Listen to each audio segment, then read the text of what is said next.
Greetings, everybody, and welcome to another episode of me writing and producing my new track, Snake Charmer's Lair. Let's start off by listening to what we have so far.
Okay, that's what we have so far. And I actually just noticed something towards the first that I think I want to correct. I'm not sure what I did in the writing template, but I think the drums in this kind of lose a bit of momentum, like something drops out. I'm actually going to listen to the sketch one more time and see if it's different.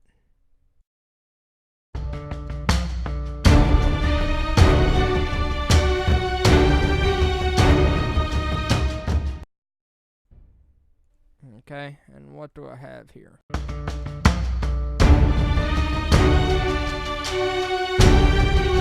So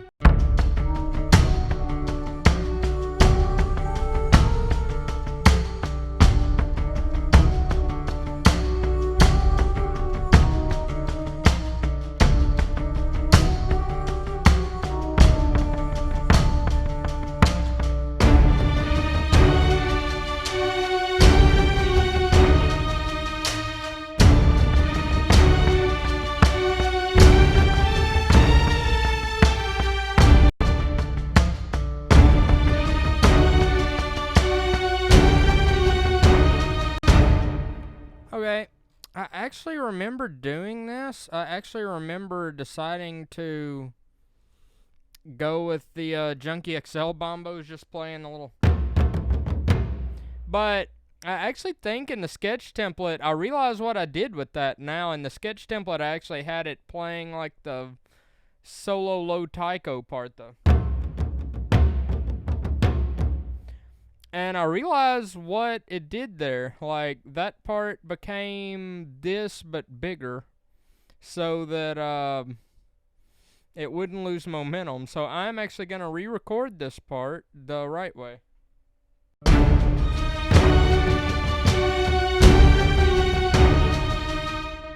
just a practice run. It's okay to take a practice run. It's good to take a practice run.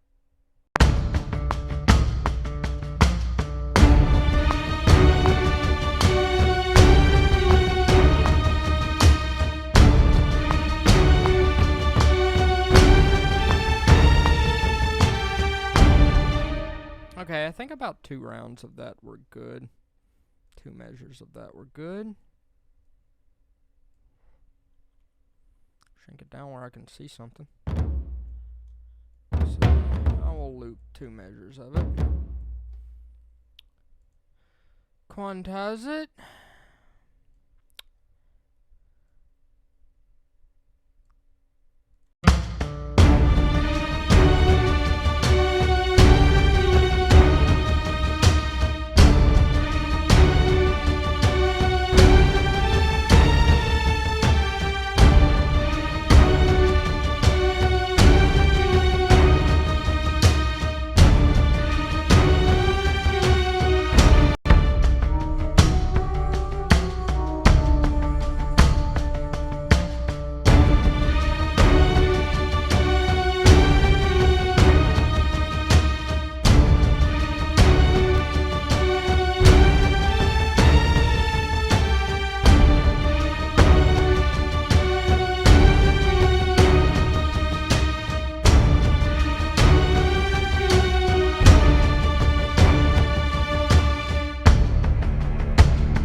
Okay, so that's pretty cool. It has, it doesn't sound like it's losing momentum with that drum ensemble in there now.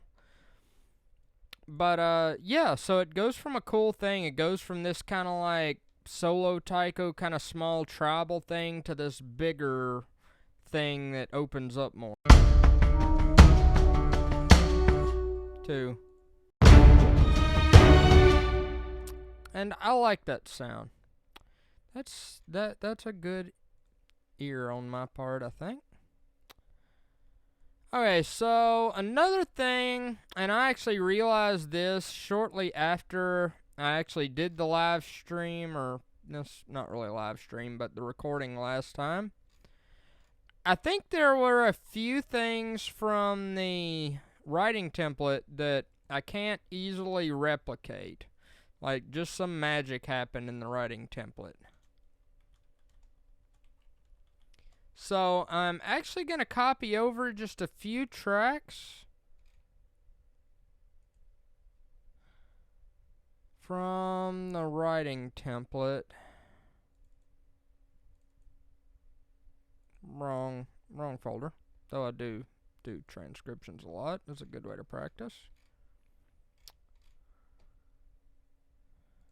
I'm fully aware I misspelled Lair when I named the original folder. It's an easy thing to do, I think, though. I think you can forgive me. Okay, so I'm pretty sure I bounced these from the first. Wow, I'd like a beat in. So I'm going to copy these over. And a few things I may decide whether I like it better this way or the way in this project.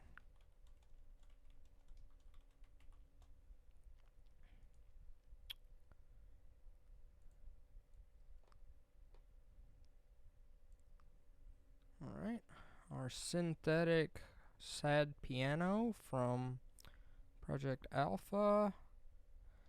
And actually the electronic hats. This one I'm on the fence about. I may prefer the new way more because I also did a lot of work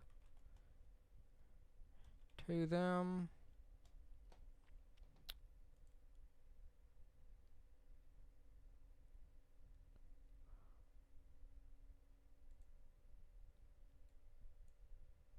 In this project too, but in the other project I did a different thing to them, so very well may have a different sound.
That is way too much extra volume, but I just really wanted to see if it needed to be louder or not.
may have actually done this in the writing template.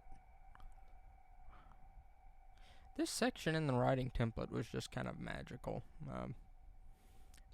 Should have just kept it the way it was, but I always like to just do this production template just to kind of check myself, to just kind of, I don't know, to have another layer that I can be like, okay, that idea was stupid, let's do it another way. But I think having this Omnisphere drone kind of fade in and out will be a beneficial thing. Have it kind of fade the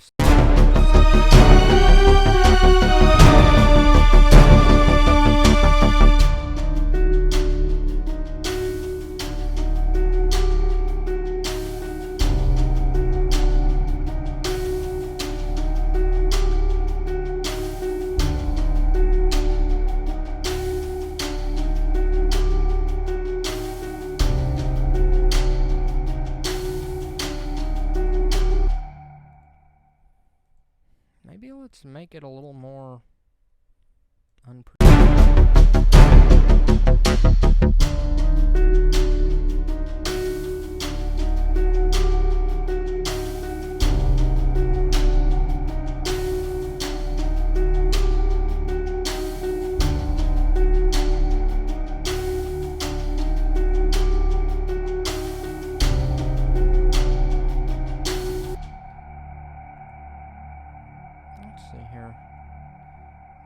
this happen on like the backbeat, so like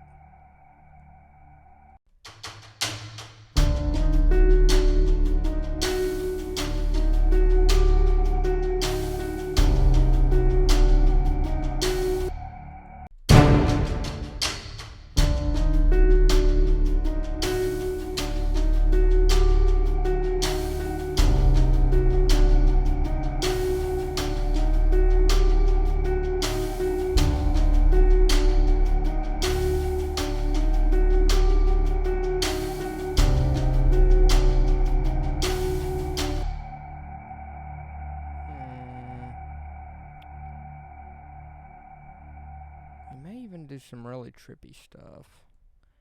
And if it bugs me too much, I may just fly the one over from the other project.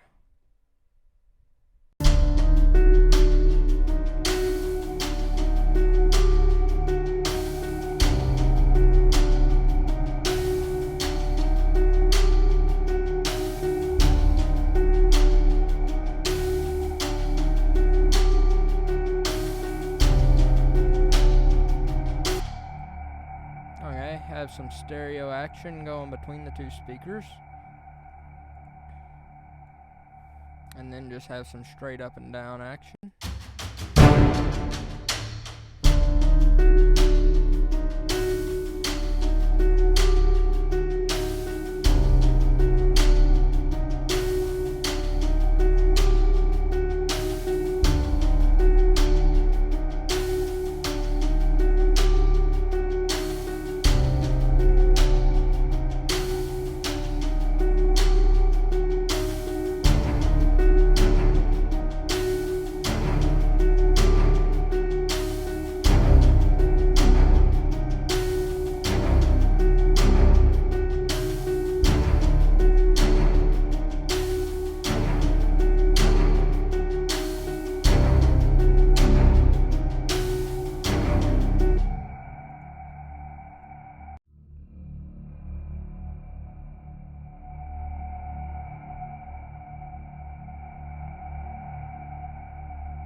I think this is kind of cool.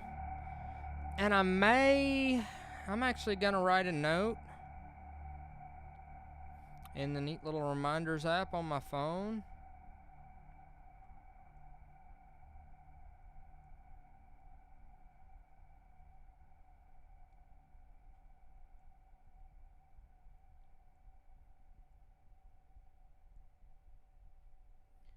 To maybe dring?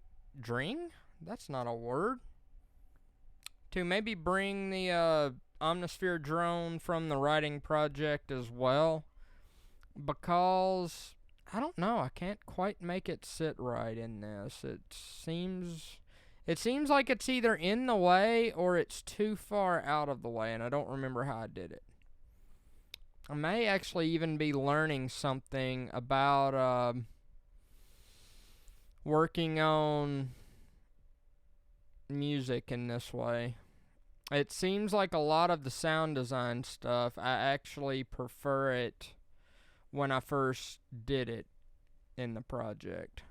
But a lot of the strings and orchestral elements and elements that need a lot of dynamics attention and stuff, those sound better in the production template. And I'm glad I do the production template for that kind of stuff. So building up the big part, it's one of the disadvantages. I think I've hit one of the disadvantages of working on the same project for this long. I've actually forgot a lot of what makes the big part. I guarantee you it starts with that. Actually, let's listen to the scratch track.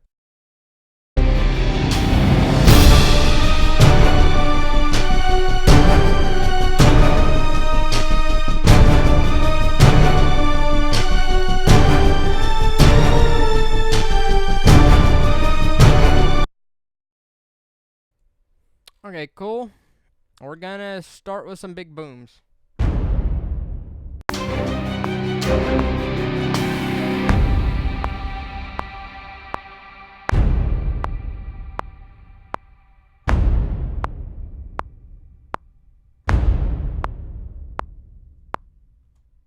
Cool, what do those sound like?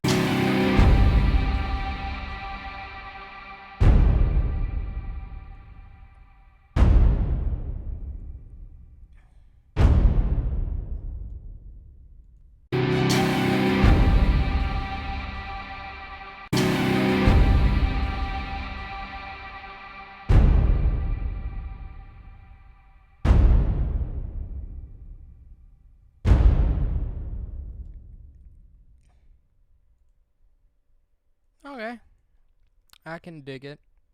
It's a little imperfect dynamics, but so are real drummers, so.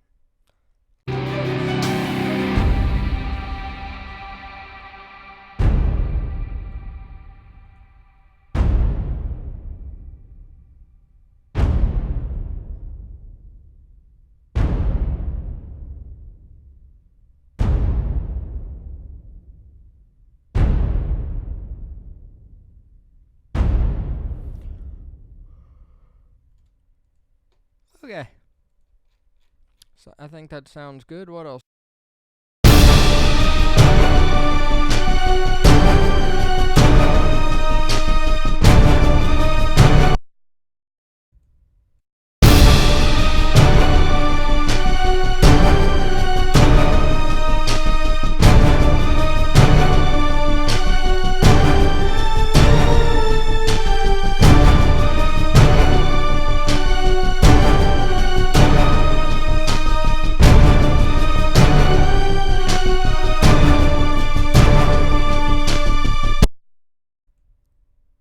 Okay, so we have some taikos, and I think it's Metropolis Arc, the Metropolis Arc Percussion Ensemble, probably the low hits that are...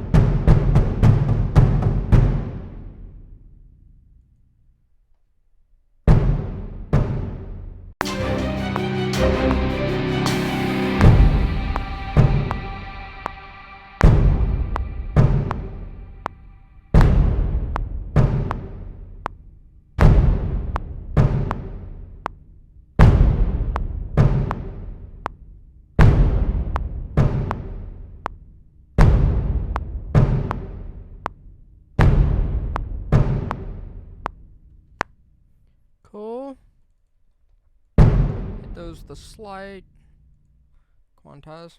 Actually, a decently tight quantize because drums are important to be on beat.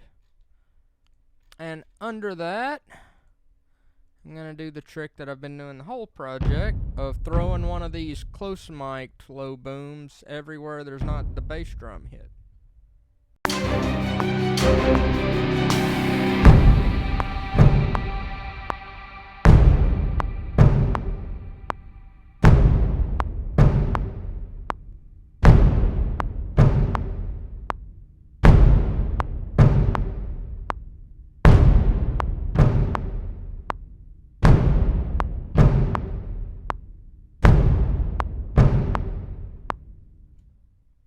Okay, I think that sounds pretty good. Those are eighth notes, so clean those up to eighth notes. It doesn't even start at the first, so make a nice 8 bars.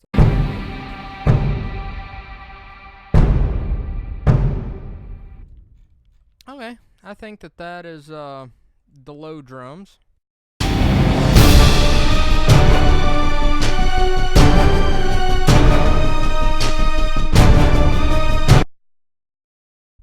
Cool, I'm gonna get the stick clickies next.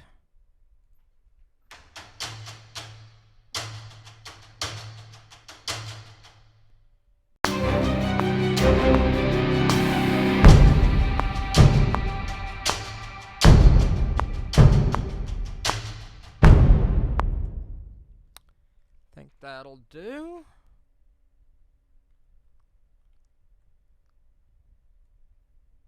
It just did something weird.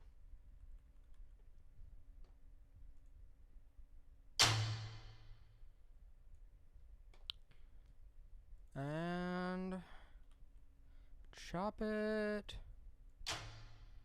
and quantize it.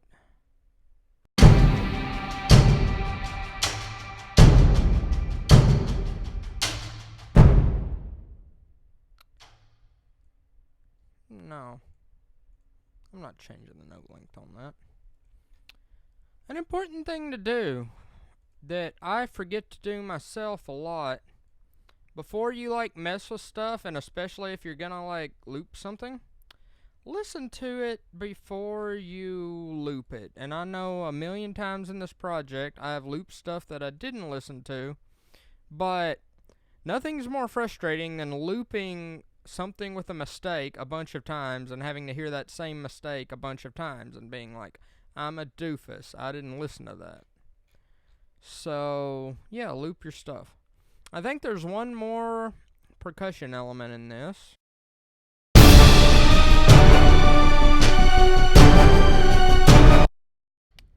And that is those Damage Armageddon brush toms. Going 1E into 2E and.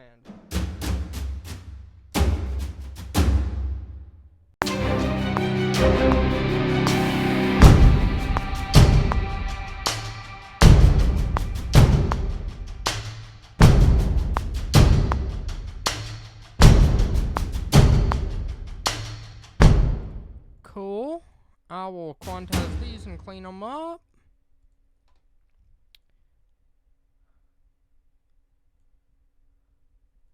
Because the rhythm of drums is important.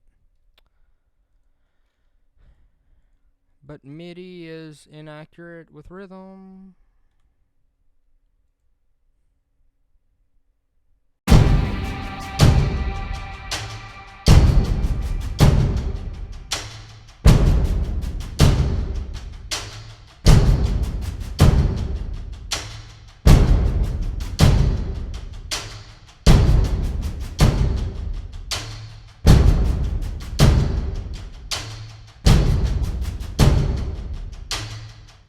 Sounds like a big percussion section to me. Actually, slightly curious. I didn't actually use... Okay, cool. For a second there, I thought that I actually used a boom from Project Alpha or Bravo or something that was audio in this, but I actually did not. That must have been another project. So, what else is going on here?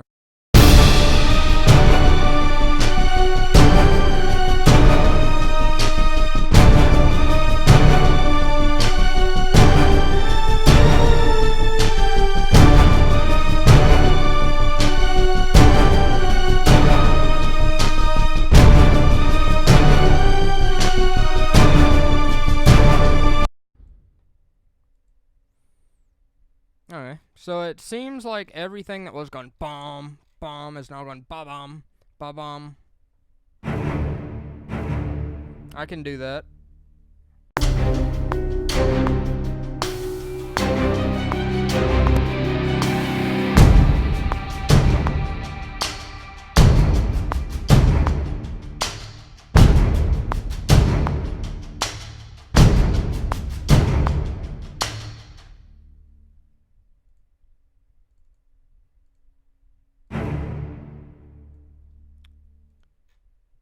Okay.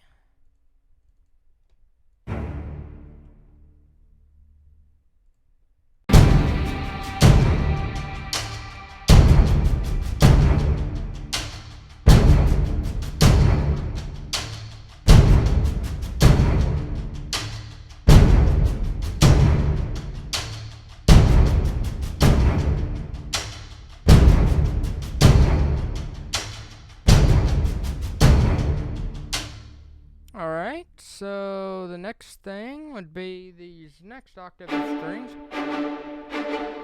I think this is going to be a new trick of mine after this project. This, like, doubling low strings and high strings in octaves. I mean, not in every one of my tracks, just tracks like this where I'm just doing single notes down low, which I think is fine, and it's a very modern thing to do.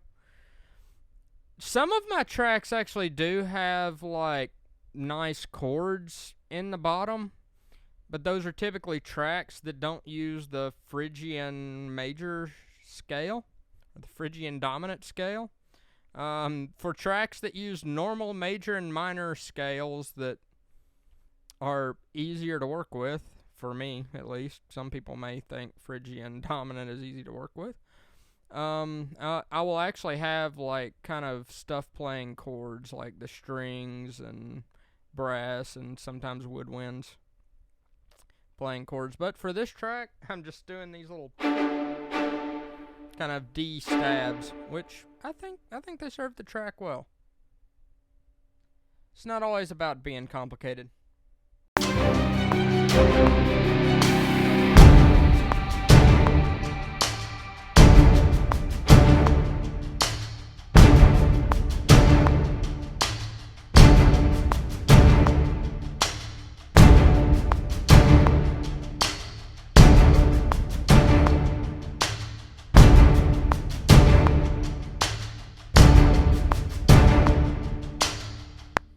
Every now and then, you just have to go for it and not loop something.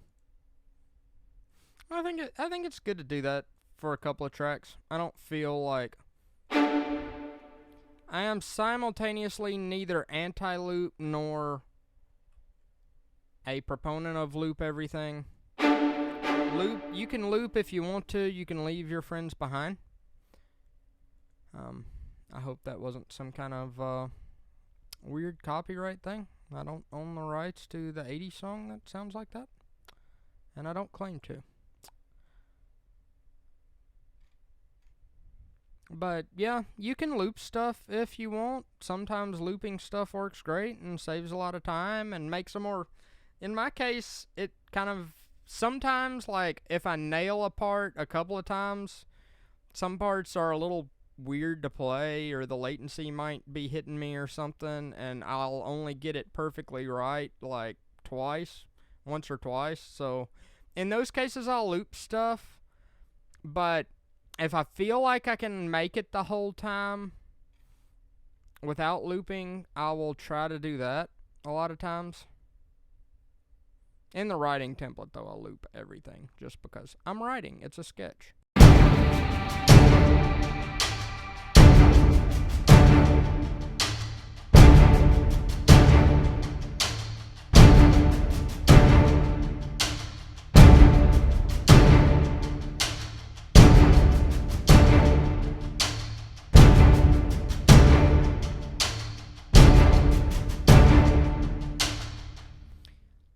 live orchestra is playing this, I would imagine the low to mid string players would get kind of bored playing that part. Is it throughout? No, okay, so basses and cellos get to shine right here. They get to play that.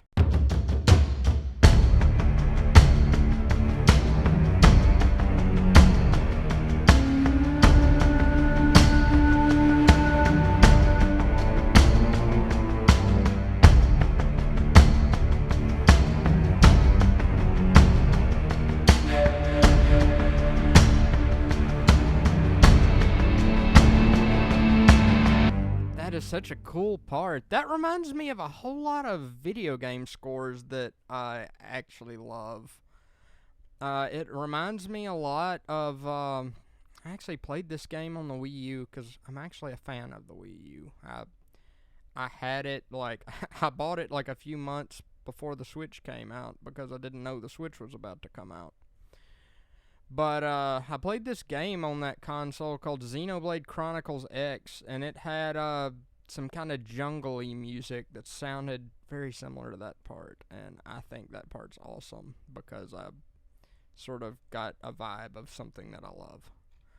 I'm not even sure who composed the soundtrack to that, but that part also kind of reminds me, I know like Mortal Kombat 10 actually has, I know 11 just came out, but I don't have 11. But Mortal Kombat 10 has a lot of that ethnic flute kind of stuff in it, and like the menu music and stuff. But anyway, I'd love to compose music for some kind of like big AAA video game, or even like a indie video game. So if anyone on YouTube is like some kind of game developer, I would love to work with you as a music composer.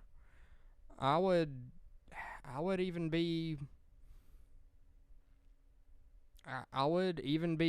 reasonable, I feel like, working with as a music composer. I would love to work on a game. I love video game music. Alright, so listening in. I think I want to continue the accompaniment. This is something I tend to do in the production project. I tend to do the accompaniment first. When in the writing project, I tend to do the melody first and the important stuff first because that's what comes to me. But in the production project, I tend to do all the accompanying stuff first to get that gelling together before I stick the melody on top. Okay, so let's listen to this and see what else is in.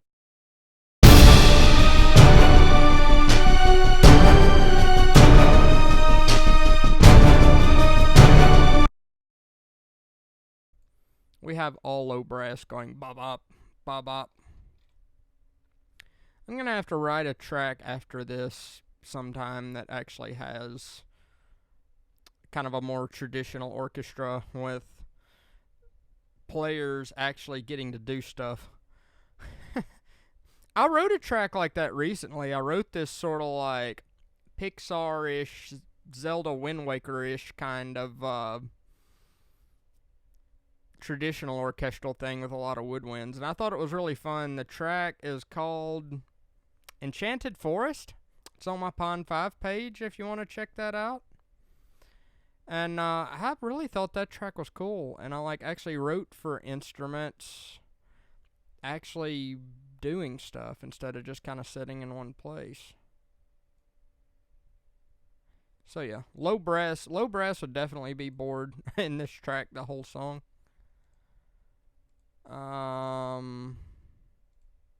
Do we want to do low notes first?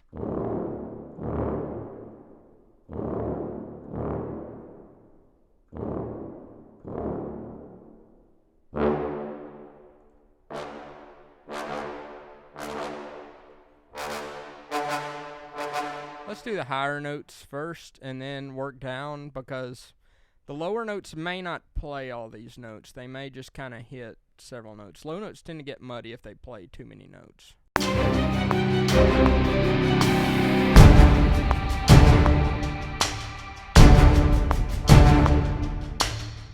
I'm going to re-record that because that didn't feel right at the first.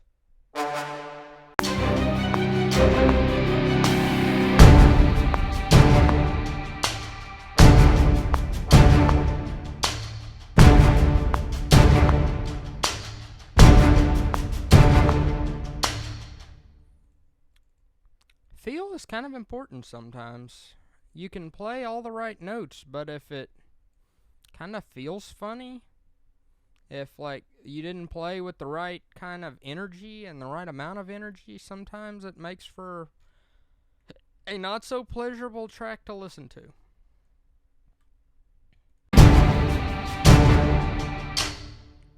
Cool.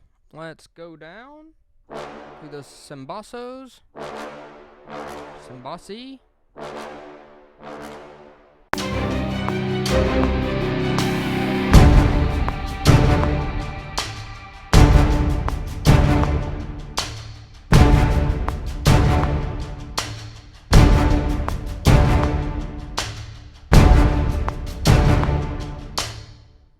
I'm gonna record this again, just more of a feel thing.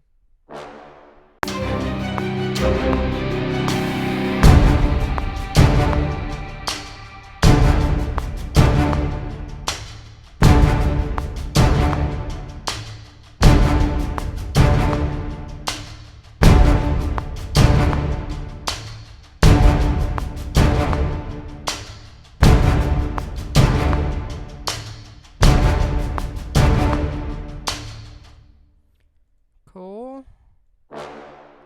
Do a little cleanup work.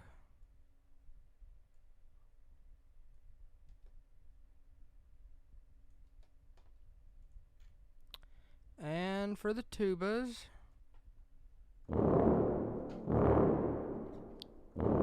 I'm gonna do a practice run with these. I may not want these to go as fast. You know, some sessions in real life will have either tubas or either Simbasso or multiple Simbasso, however you want to say it. But there are a few sections, and I've noticed a few sample libraries that actually use both, and I think both has a good effect. Like, I've been experimenting with this lately because the Simbasso has, and I explained this a little bit in one of the earlier videos, but the Simbasso has more bite and the tuba has more low end, so I think it's a cool combination to layer the two together because you get that low bite, but you also get that low round fullness.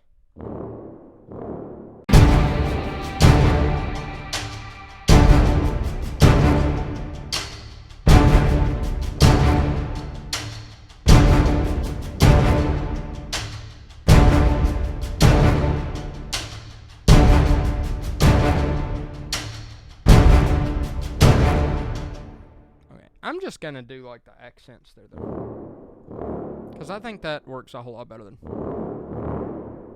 those low notes are muddy when they play that low.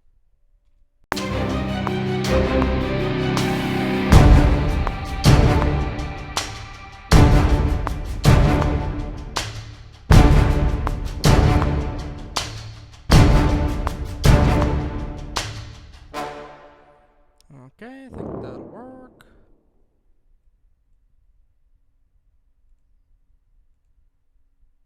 Yeah, quantize these to eighth notes. They're really not going any faster than that.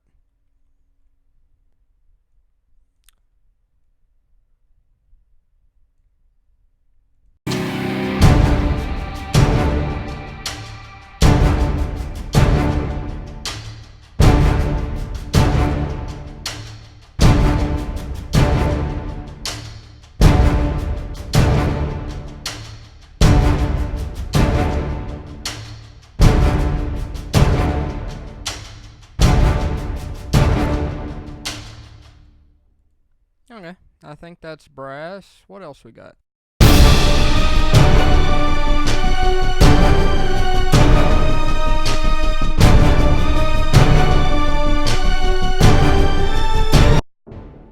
Okay, aside from the melody, we have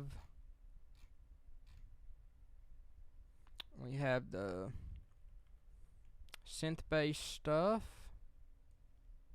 I'm just gonna fly this over. May make some adjustments, maybe.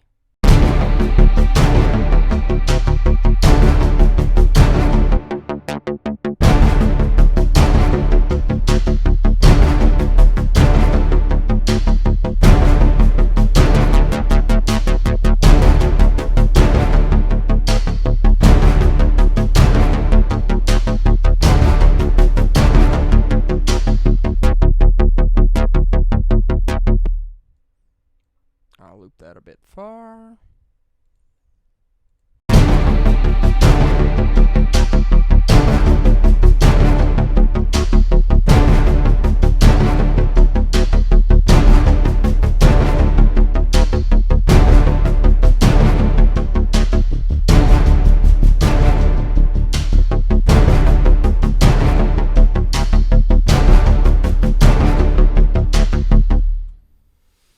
I guess I'll leave that for now.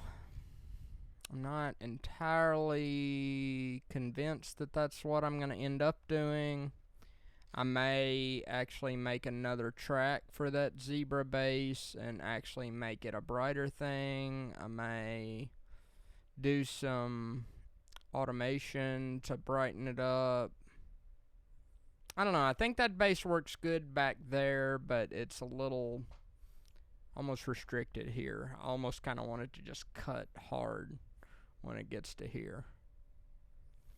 Okay, so I believe that I'm going to save this for today.